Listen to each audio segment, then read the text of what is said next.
Shalom, I'm Rabbi Michael Panitz. I'm the Rabbi of Temple Israel of Norfolk, Virginia, speaking to you from the pulpit of our congregation. This is the first of the weekly messages of the Jewish year 5785. And this message is entitled, The Old Man and the Sea and the Dove. As I share these words with you, we are reeling from the devastation wrought by Hurricane Helene, with over 200 fatalities and perhaps $100 billion in damages. And more bad news. At this moment, Hurricane Milton is heading to the Florida coast, spawning tornadoes and already causing major flooding, even before its landfall. I pray for those in harm's way that they may escape, and for those already injured that they may heal. One of the most impactful of the Bible's narratives is about flooding. It is the narrative of the Great Flood. I'm going to juxtapose that story with another memorable Bible tale involving the seas, the story of the prophet Jonah. These two biblical texts may seem unrelated, but they have a remarkable connection, as I hope to show. In my retelling of Noah and Jonah, you will hear a mixture of the Bible and free invention. I am adding my midrash to the timeless story to make a timely point about what we can do in the aftermath of flooding and what we should do to stop making nature's flooding still worse by human-caused climate warming. On to the first of our stories.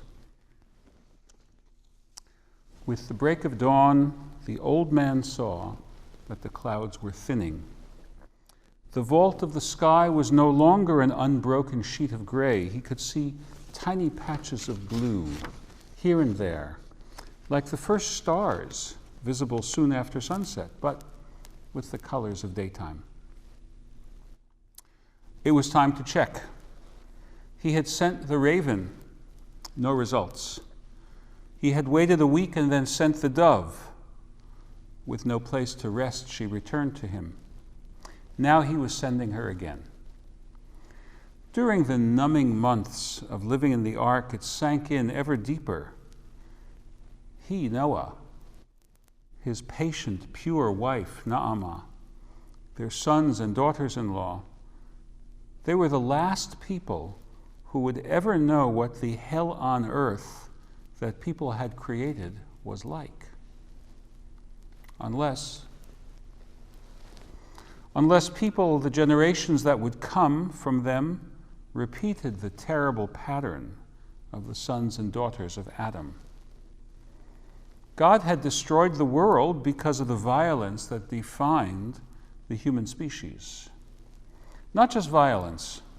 The wolf is violent when it takes down the kid. The eagle is violent when it swoops down and catches the mouse. But humans were different. They were cruel.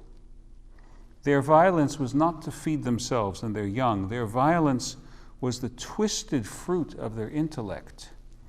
The wolf that loses a mating competition bears its throat, and the winner wolf spares it. Not so humans. God was giving humans another chance, Noah thought. Otherwise, God would not have spared me. What will be different? Will another 10 generations produce another flood, or perhaps a conflagration of fire, or perhaps a deadening cold until we were all buried in glaciers? This time, what would be different? This time, God would give us a covenant, laws designed to restrain the wickedness that is part of us. God must have faith in us not to think that such wickedness absolutely defines us. And what if we broke the covenant? As he scanned for the dove, the Yonah is dove in Hebrew, Noah thought, if we break the covenant again, God will not destroy the world because we ourselves will destroy it. We will destroy it by unleashing the power of the hurricane, and it will flood us, the work of our hands. We will unleash the power of fire, burning our forests and destroying the lungs of the planet. God has promised never again to destroy the world.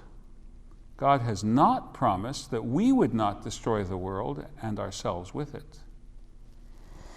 Just then, as Noah was wrestling with a growing despair, he saw a speck in the sky. It was coming toward him. Squinting, he could make it out. It was the dove, the Yonah. Whatever may come tomorrow, now is the one moment of decision. Noah put out his hand. The dove came to rest on his arm.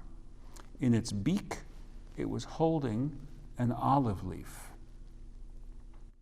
As he nestled the dove in the fold of his cloak, smoothing its feathers, Noah thought, perhaps it is not too late to change. And now the story of the prophet named Dove, Jonah. A younger man, although to look at him it was hard to know just how old he was, sat on a hillside, looking down at the city of Nineveh. It was mercilessly hot, despite the sukkah, the booth that he had built. He had fulfilled his mission, but had no joy from it. God had told him to speak to the citizens and warn them that their doom was upon them. And then God spared the city. How was Jonah supposed to feel about that? Was he just a pawn in some game God was playing with humankind? Jonah was mired in deep darkness. Life seemed pointless. And then in the harsh, hot winds, he heard a voice. That voice. The timbre was different, but it was unmistakable. It was the voice he had tried to escape, only to learn what he really had known all along, that escape was impossible.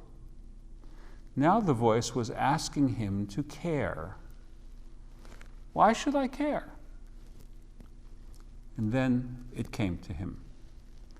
The answer to that question, why should he care, was not in heaven, nor was it over the ocean. The answer was close to him. It was the secret of his name. As a boy, he once asked his father, Amitai, why did you name me Yonah? Why not Ari, lion, or Barak, lightning, or Orev, raven, or Ze'ev, wolf? Why not a strong animal? His father said, your mother named you, and I concurred. She endured the pain of delivering you, and she had the right, and I respected that. He asked his mother, why did you name me Yonah? She said, my son, I have never told this to others because I feared that they would mock me. I endured a long, difficult labor in birthing you. It was the rainy season. There was a deluge throughout my long day and night of labor. It ended just when you emerged. And at that moment, a blur of motion at the window caught my eye. I glanced and I saw a dove returning to the dovecote that we keep. It had evidently been hiding, sheltering somewhere during the rain, and flew back home when the rain stopped. I had a feeling, a premonition, that whatever you, my son, most needed to learn in life, you would learn from the Yonah, from the dove. The man sitting on the hillside pondered the message of his name, and then he knew the answer to God's question. The book of Jonah ends without our knowing Jonah's answer to God's question, shouldn't I care about people? I would like to think that if Jonah were true to his name, he would know that God simply does not give up on people. The dove did not find a resting place the first time, but the second time she found an olive tree, and she brought back its leaf to communicate with Noah that the future is worth the effort. to tie this hybrid message together. For 2 generations now, scientists have been sounding the alarm about global warming. And we have played partisan politics instead of uniting to safeguard a better future. And now the flooding is upon us.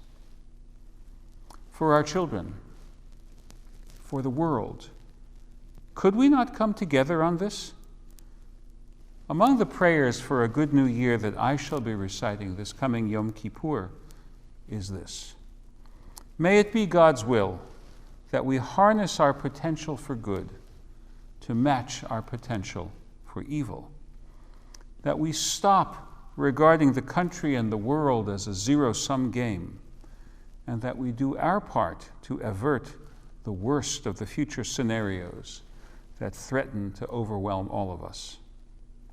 God has told us it is not in heaven.